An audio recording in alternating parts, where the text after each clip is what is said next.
fast life, the fast living. They see the ambition, they know I'm past driven. Look, we are not the same, this is not a game. I be swerving through the city in and out of lanes. Yeah, cause if I see it, then I want it, then you better know I got it. Hello, everyone. Welcome to the Spot Real Talk. My name is Tiara. I'm Tiffany. And I'm Ron. And today we are back here to discuss BMF. This is season 2, episode 3, and it was titled Devil's Night. Now, apparently back in the day, in the 70s and the 80s, Devil's Night was a mischief night. It happened right before Halloween, and it was only supposed to be one night where it started off, but eventually it spread to the whole week. And people were really going out and terrorizing the neighborhoods, setting stuff on fire. It really turned into a real night of mischief. So it was crazy to see that, how Terry and Charles were out there trying to hold down the family. It was actually really good to see the community band together, trying to stop that stuff. But it's only so much you can do when they start spreading it out over a week. And that was the crazy crazy houses. They were trying to burn out people's homes, so that's crazy. That was wild. Yeah. I'm gonna tell you, the hood was crazy. I can recall some times when the whole hood got together and they tried to string up a brother at a tree. They were going to hang him because he hit this little kid, and about 12, 13 people ran after this guy, caught him. The only thing that saved him was police that came by. They had belts. They took their belts off. Yeah, so that sounds like a true Devil's Night. Yeah. Look, the hood, but anything can happen in the hood. Hey. And so in this episode, Terry and Charles figure, it's not going to be too many drivers out tonight, so we might as well take advantage of this to try to make some money. We can jack up the fares, and we'll be the only ones out there raking in all the cash. Like the idea. Yeah, I mean, it seemed like business was doing well. They was almost to a point of breaking even. So, the airport thing seemed to have been working out. But we know not for long because Terry and Nicole get into a car accident and they realize that somebody has been tampering with their tires. So that was a whole mess. And I was like, well, I had the same question Charles had. Who would want to do this? Because I'm thinking, he was kind of dabbling in the streets. They did offend those folks out in Ohio. So I was like, I don't know, but it turns out it was a more local person that they offended. Clayton said something to him at the airport that Cleet. Cleet. Cleet. I think his name was Cleet. His name is Cleet. He did warn him. He said you've been warned. Yeah, he said something at that point. I thought it was Clayton, but anyway, yeah, he said something to him that made me kind of raise my eyebrow, and I'm like, okay, this ain't over. So. However, I guess the streets and the limo business is kind of cutthroat, because when you playing around with people's product and altering their brochures and that's serious. You stepping on my toes. I was gonna say that he came and he tried to call the shots, when he's trying to basically unionize without a union with the other drivers, and then he vandalized and jacked their brochures. Yeah. And so once Charles, Charles is actually kind of savvy, because he was thinking that it was, Terry being back in the street. But then it comes out like, what's the chick's name? Denise, the guy, she used to work with Charles at GM. And so she knows her way around some cars. And she's like, look, let's get even, because if we don't do something, this is going to continue to happen. And so I was like, I knew this chick, she had a little more street to her than we might have initially thought. And so she comes up with the scheme that they're going to get their payback. They're going to mess with the brakes on old boy's car. And not only that, but Terry and Meech actually had a little bit of a reconciliation this week where they came together and they beat old boy down. Stomped him out. Look, that just goes to show, I can be mad at you, I can fight my family, but you can't do it. Family is family. What I like the fact is, first of all, bro, you roll up on T, you don't know him, you don't know what he's about, and just because you got a little muscle in your little, in your business, you don't know what this boy is about. And so Mm-hmm. you needed your behind beat just because you disrespected him like that. So Yep. I was glad to see that. And just like Meech said, we can fight, but we at end of the day, we're still family. And Yep. he showed Yes, I was happy to see them reconcile. Yeah, me too. The funny thing is, poor Nicole keeps catching the L's though. Every time Nicole is with Terry and me, she's caught up in the mix. Like, she was in a car, got bumped and bruised and everything because they messed with the tires and everything. So, she got hemmed up for that. And then poor Mhm. Terry, he Yeah. lost his life behind Terry and me. Right. Yeah. Yep. So I'm like, so she stays catching the strays and the L's. All the time. You're so right.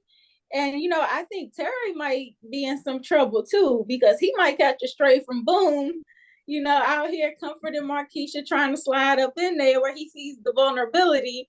And I'm like, Boom is a real coward for beating up on a woman, first of all. Yeah. Right. And I appreciated Terry trying to step in and let her know that if you was with me, none of this would be happening. But you treading on some thin waters over there, my boy. I don't know about that, because Boom is like I think you mentioned this a few episodes ago, Tiff, but he's in the streets too. He's about that life. Like he's one of the connects. I mean, not the connect, but he is one of the big movers and shakers in the city. Mm-hmm. And again, you got to understand as a man, if as a woman, if you're sitting at home and a man is putting his hands on you like that time and time again, and you still there, ain't much you can do, Terry, because she's not going nowhere, apparently. And if you step in and you do something, she's going to be pissed at you. So I don't know. Sometimes you just got to let, because my whole point is if you're not, look, I can put you up somewhere. I can help you out in that regard, but you got to make the first move. If you're going to go home and deal with this mess, nothing I can do, because you either going to take him out or not. It's still early. Right. It's still early. It's time. And we do know it's that still he did early. eventually So get the girl. she just now really starting to kick it with Terry. So, give it time. Right. There ain't no one way to go. You got to take him out. But if you don't take him out, he'll take you out. That's for sure. Or he get locked up. I mean, he's in the game.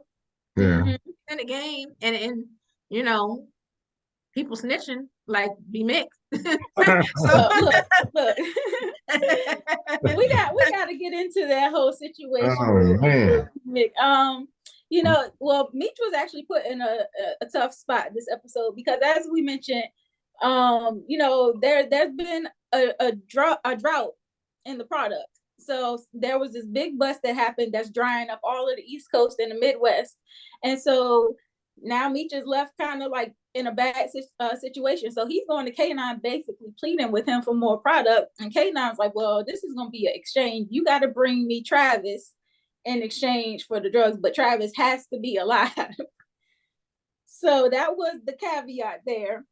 And they go through all of this trouble, tracking down a tattoo artist, even going to Travis's original address, which turns out that the woman who was Travis's mother was actually Meech's babysitter growing up, and he gets to see, how the drugs are affecting her.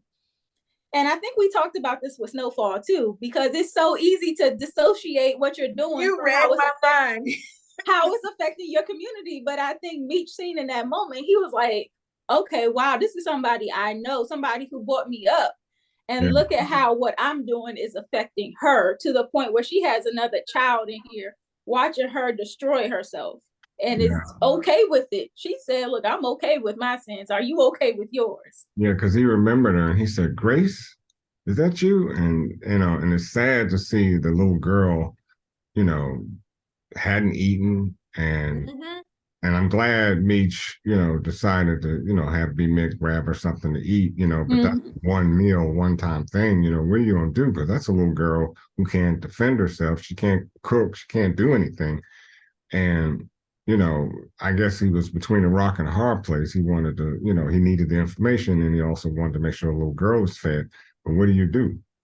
So I'd like to see maybe in another episode he goes back and he does something with that little girl because Grace is done. She's especially knowing what he had to do to Travis. That's who's Grace's son. So it's like, I came over here on a mission and I got to take your son back, knowing what's about to happen to him. Right. Yeah. So and then not only that, but I get to see you in this state.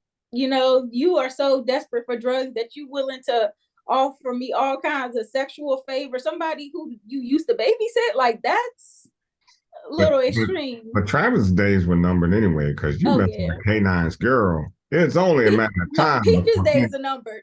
First of all, she should have known better. No, because really. Because you know that she knows what type of man K9 is. K9 is. So the fact that she was willing to still do her, she said that I'm a new me. This ain't stopping nothing. I was like, scandalous. I'm like, she's real. Yeah, she's real raw. So I'm telling you, I guess, I don't know. She may be the next to go. Oh, I think so. And so once they get over to Travis, finally, it's to the point where they're going back and forth with the gunshots. And I'm like, okay, somebody's going to get hit. And, B. Mickey, unfortunately, got another body. B. Mickey's trigger happy. So I was like, you take him on a mission. You got it. Well, no, but B. Mick was right. I mean, this dude, he's just firing at will. And it wasn't much you can do. But I mean, they had to defend themselves. They had to defend themselves. So they had to defend themselves. Yeah. They know that Big Mick, B. Mickey is going to slide. If you take him with you, he is the right one to take with you. He's going to slide. Yeah. Right.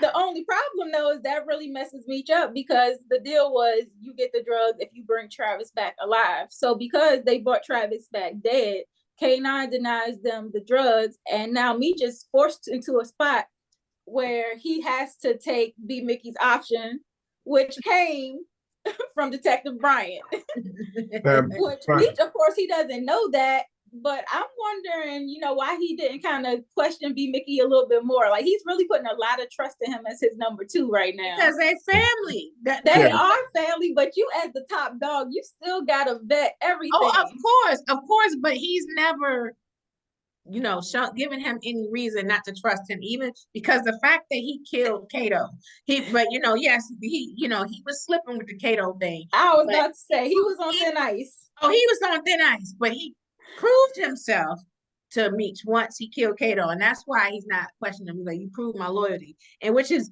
really messed up now, because now he learned that Kato was also pregnant. Pregnant, exactly. Yeah. I want to go back to K9 for a minute. And also B. Mick, because I think I saw something in Terry. Terry seemed like he wanted to question B. Mick a minute, but because it's hard to find a distro, and and if you're not about finding one, you kind of have to ask yourself, B. Mick, how'd you find them? But that's why they need Terry, because he always has been the most perceptive one. Like he can read through the small print, read between the lines, figure out like what's up. But the other thing about K9 too, see, he's trying to punk Meech, and like when they got there and said, look, we had no other choice but to fire back, and he just died in the process. You don't go to Meech and say, well, I told you to bring him back alive, and now that you didn't, deal's off. That's punking Meech. That's like, I don't care if you had gotten shot or not. I asked you to bring him back alive. No. Negro was shooting at us. He had to go. But that's what happens when you're in a position of leverage. You can kind of pull those kind of strings over on him. Yeah, it's a position of leverage, but at the same token, look what happened. Now Meech is saying, okay, this love affair is over. So, even if this didn't work temporarily, right? Because he needs work. He needs work right now. Well, yeah, I mean, temporarily it may be, and he may still be there, but I know Meech is now on there. He's on, he's looking for somebody else. He doesn't have time to be dealing with K9's mess, because you can tell right now his fuse is getting short with that mess. Right. Yeah, and now he not only has to. He looks up to K9. Well, I was gonna say, now he's not only supplying Detroit, but he also has to supply Cleveland too. So if all of that dries up, that's bad for business. So that's a whole nother story. But and I was thankful for B. Mickey for stalling, because as they were going, you could tell he didn't want to go through with it. And so, Detective Brian and Jen are sitting over in the other car across the street watching the whole thing go down. And then Meech is behind them in another car, like, what are you doing? Why are you stopping? You getting out the car, making a call and whatnot. And then, unbeknownst to everybody else, Lamar is back on the scene. So he completely fools everything, which actually might turn out to be a good thing because he kind of saved Meech from that whole situation with Detective Bryant in the first place. Well, but look at it this way, though. Look at it this way. Okay, BMF goes out to make a phone call. Cops are right there. He was stalling. Now, I'm going to tell you right now, Terry's going to figure that out because, he's going to say, wait a minute, the police was right there. And Lamar shows up. Now, did you make a phone call to Lamar or did you make a phone call to the police? I was thinking that too. I was like, I wonder if Lamar showing up might not look like a setup because it was just like too convenient. You got out the car and you stalling for what? Both police and Lamar. I think he was stalling. No, we know why. No, we know why he was stalling. But Meech's eyes, he might be like, why would you, like, for what? And why did the police show up so quickly? I mean, they don't show up like that. And not just the police, Detective Bryant. Right. So, exactly. You got to start asking questions. What's up?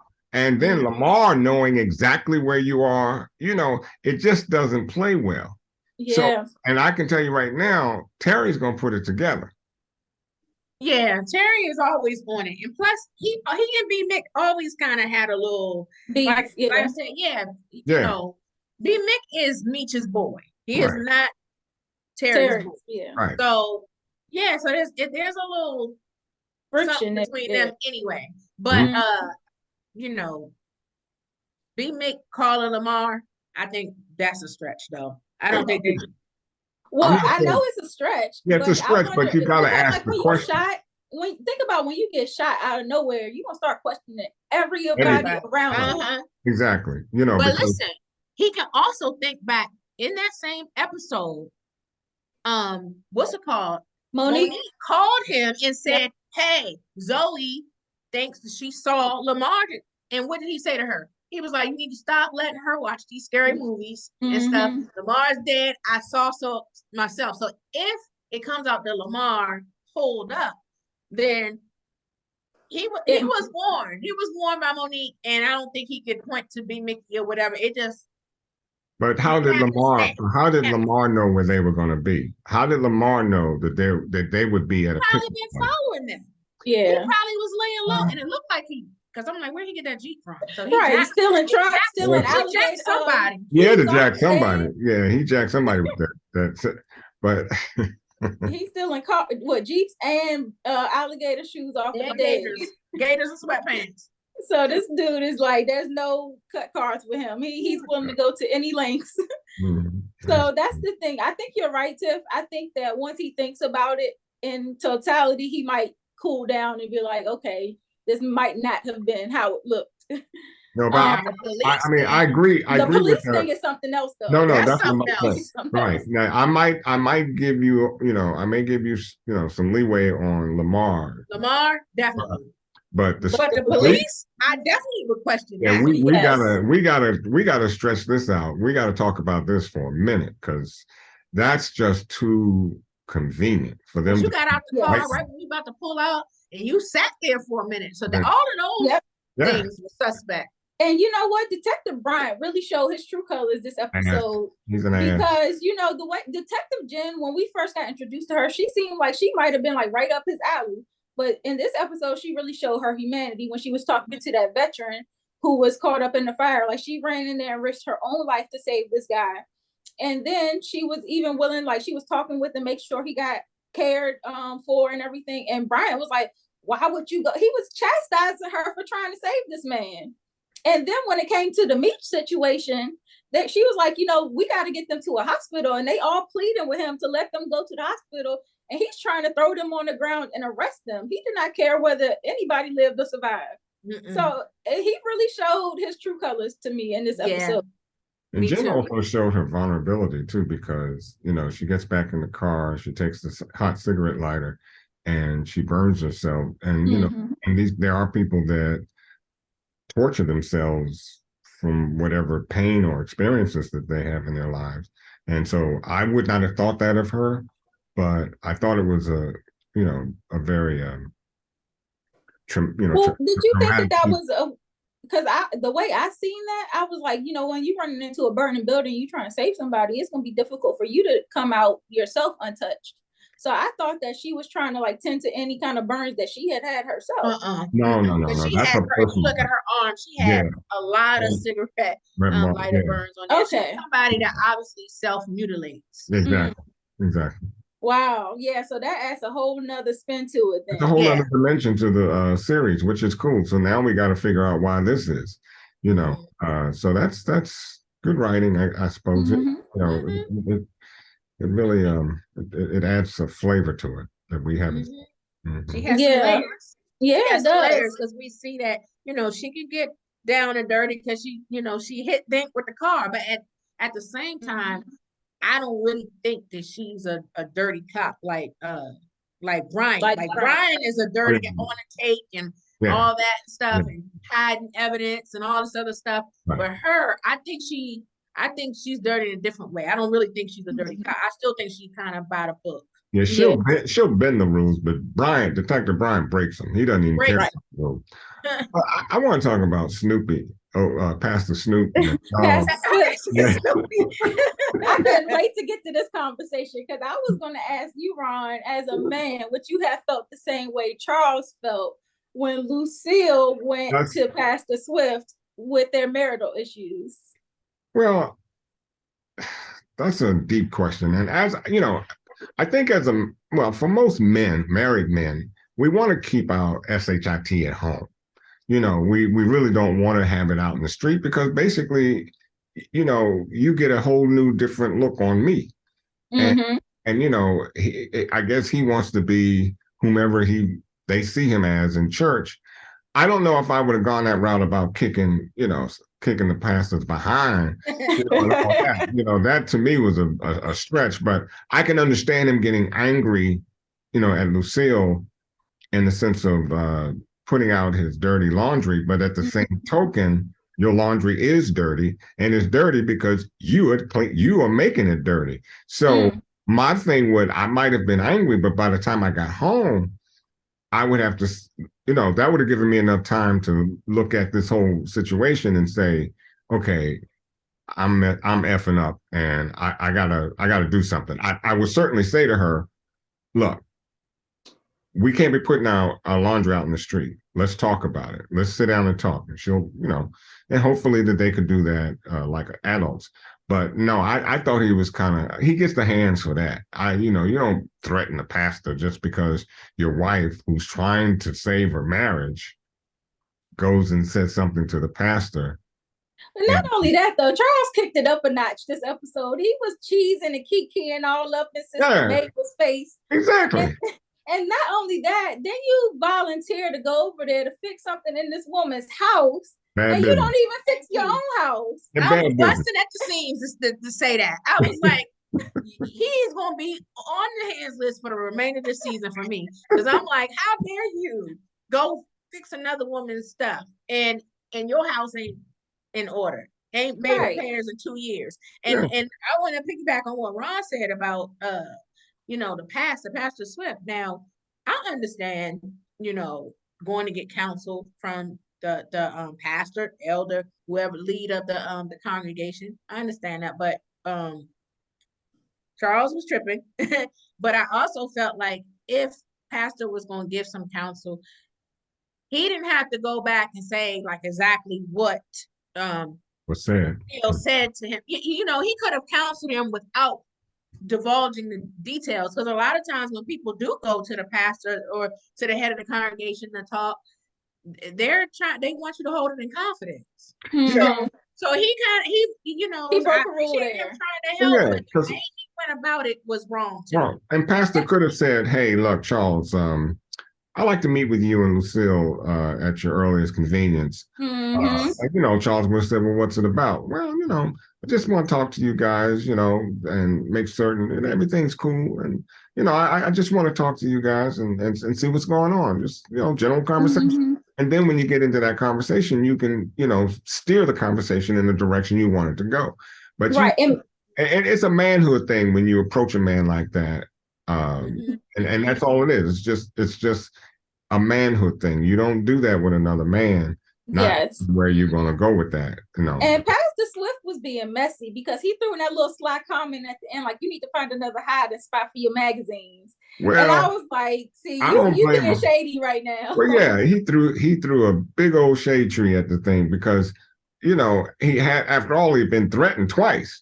And, and Charles, Charles, this bravado thing you got going on, you got to chill with that a little bit. Yeah, and I think the other thing with Pastor Swift is like, if you're going to air me out to somebody in the congregation, do it with a qualified man. And like he said, not somebody that's on his third marriage. Yeah, that's and still eyeing women up in the church. Oh, my God. So he had to prove the point about what men are. And, but then what do you say about Lucille? Because I'm going to tell you right now, if what I think Lucille should have done when my pastor looks at the behind of another woman that's leaving out the church, now you got to ask yourself, who am I talking to? Right. That's my point exactly. Yeah. And then not only that, the advice he gave her was to be more desirable and humble and submissive.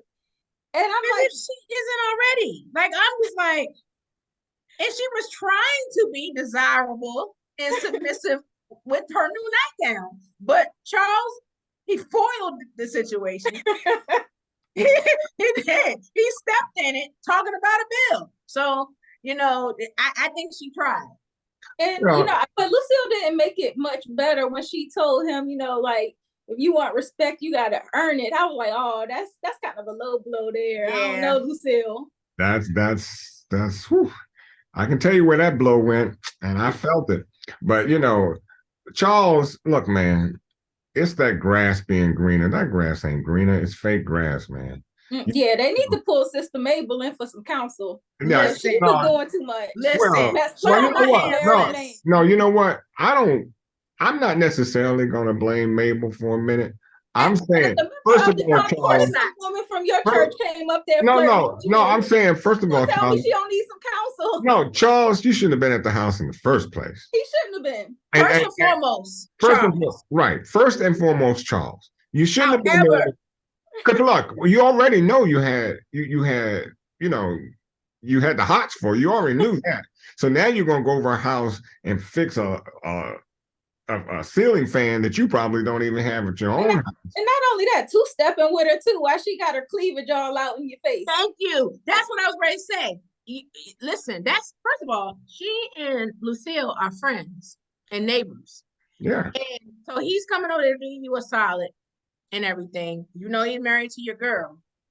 And you got a little dress on, and you serving it up. She got her cleavage served up. Exactly. It's just not appropriate. So first and foremost, the responsibility is with Charles because he's the married man. He's the one that owes Lucille and stuff. But she was being very suggestive and seductive in her. Oh yeah, I agree with that. I mean, look, I'm not cutting her any slack. It's just that.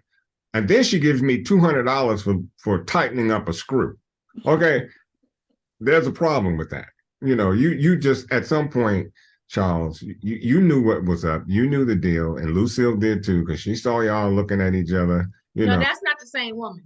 The woman that was in the band that Charles was smiling at and stuff is a different woman. Okay, I kind of thought it might have been, but now that's even worse. So Charles. Yeah. So he been cheesing it up in a couple women. You see, this is go back to the church. Now you cheesing it up with a woman at church, and then you get mad at Pastor, what is it, Swift? Mm-hmm. You get mad at Pastor Swift for bringing out your dirty laundry when your laundry is already out there in the first place. Everybody can see what you were doing in church. Everybody can see that. But see, and he's in a weakened state right now. Clearly he's horny, but he wouldn't be if he wouldn't have been fussing about that nightgown. But you know what? I guess he also felt good to get his ego stroked because she was like, "Oh, you are such a this and that, and Right. you don't have," like she was just laying it on thick. But Lucille doesn't And seem so like the that's what I person that was like. wouldn't. But Lucille doesn't seem like the person that wouldn't stroke him. I think that if he approached Lucille, in a different manner, because Lucille wants some too, and you could see that she's boiling over. So handle your business at home, and that's all I got to say. Handle your business. Well, look, unfortunately, I don't see it getting any better between them because they're just on two different pages and they don't have like the effective communication that they need to get over this hump. So it's kind of like I just see it getting worse from here because Lucille obviously doesn't feel appreciated. She doesn't feel the love and attention that she wants. And then Charles is also feeling disrespected and feeling underappreciated as well. And so he's like, well, I'm gonna go, where I'm appreciated, where I'm wanted. And I feel like he's gonna have a slip up. So it's only a matter of time. It's only a matter of time. That's why I already got his place reserved on the hands list. Because I already see it coming. They need real counseling. They need real counseling. Yeah, they do. That's the Swift. But I think Charles right now, his chest is out. He's feeling himself, and it's just going to go down that way until something breaks. Yeah. So, do you guys have any other predictions you want to throw out there for next week? I'm worried about what's going to happen with Meech now because we already know he has a lot on his plate with not having the drugs, with having another body that they got to get rid of. B. Mickey said he had a place to get rid of the body, but who knows what's going to happen with that. And then on top of this, you have Lamar back in town and on the scene. So, Terry and Meech, they have kind of a full plate here. And I'm just wondering, how bad was Meech's injury? And then number two, how is he going to deal with this Lamar situation going forward? Because he really don't need that heat. I'm worried about Mo and Lamar's daughter. Zoe. Zoe, because he left his calling card at the door. And so we know at some point he's going to try to get back in, and Mo's not going to have it. So, and he's already at a desperate state. So it's going to be interesting what happens with this situation with Mo. Yeah, I was gonna say Lamar's crazy, so he'll definitely be back. And the other thing that we didn't touch on is the fact that Meech's cousin in Ohio. Like he messed up the money. He told Meech and the money was gone, but he out there buying new cars and stuff. Right. So that's an issue. You got to deal with Cuz. You better. Because Kerwick and I told him he was just like, blood don't about loyalty and blood. Like, listen. So he got to be dealt with. What was the other thing? Oh, the Marquisha thing. It was interesting. Like I believe Terry. I think he's sincere about how he feels about Marquisha, and when he said to her that if she was this woman, he would cherish her and stuff. But right now, he ain't cherishing the woman he got. Well, right? You tell her you would cherish her, and you stepping out on your family. You got a woman, and you got a baby by her. So come on, man. Look like the apple ain't falling too far from that tree. Right. Oh, and speaking of babies, we see in this episode that Meech has a child with Mo too. Yes. Yeah. So, this is a lot going on, and that complicates things because, it was one thing when he and Lamar were beefing, over having the same girl, but now y'all got the same baby mama, the kids involved. That just makes everything all the more messy. So it's a mess. I'm just really hoping that they can find a solution to get Bryant off of their back in the meantime. Like I really hope that Jen is able to check him and keep him in place somewhat because he really is like a rogue cop that's like doing his own thing. He has a vendetta clearly, and it's really like consuming him, and it's really. I don't know if their captain is aware of all that's going on, but I wonder if Jen maybe escalates it and says something to higher ups and, like this dude is kind of off the chain. Like he willing to let people sit up here and die, So yeah. I don't know. Yeah, somebody's got to call him to the carpet because, he's over the top. And, a dirty cop, and you just ruthless. So somebody got to call him to the carpet because he stinks. Mm-hmm. Mm-hmm. You know, the other thing, I'm sorry. Go ahead. I said the other thing I just thought about with Meech getting shot.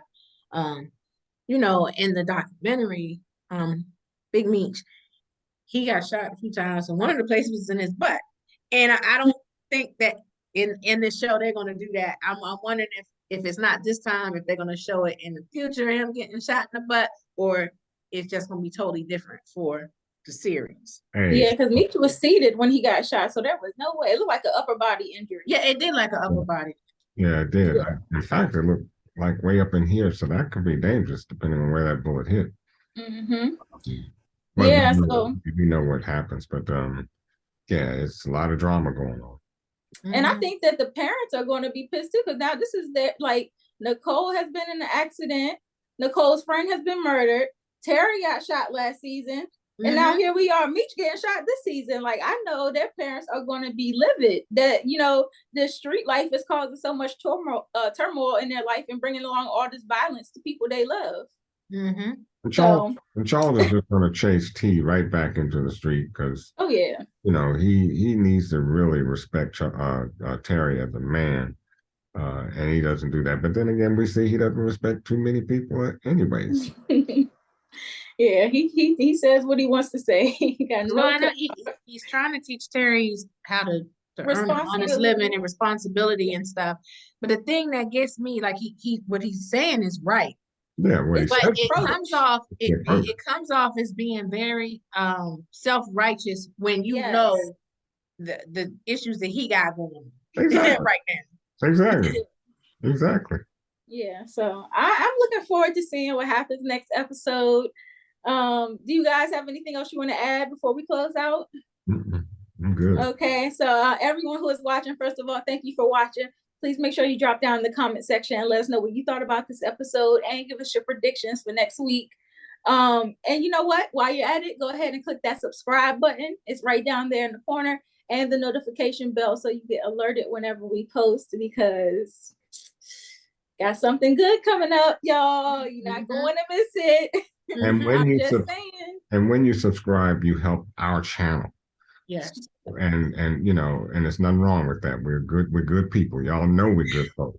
So go on and hit that button, you know, and help us out. Help us with the algorithm, y'all.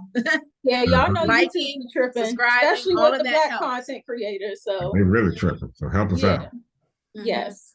So yeah, please make sure you do that. Also follow us on Instagram, Twitter, Facebook, TikTok. We are at Spot Real Talk on those platforms as well.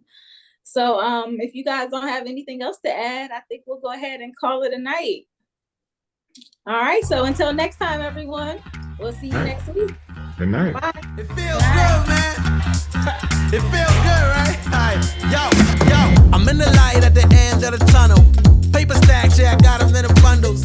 Harry Potter breaking bread with the muggles. They said I wouldn't make it, now they looking puzzled. They said I wouldn't take it, how to go and hustle. Get the bag, it ain't never getting fumbled. In the jack, but we came up from the bottom. Through the cracks, let the light pour in. Have a blast, let the drinks pour in. Take a risk like it's a short thing. Going in.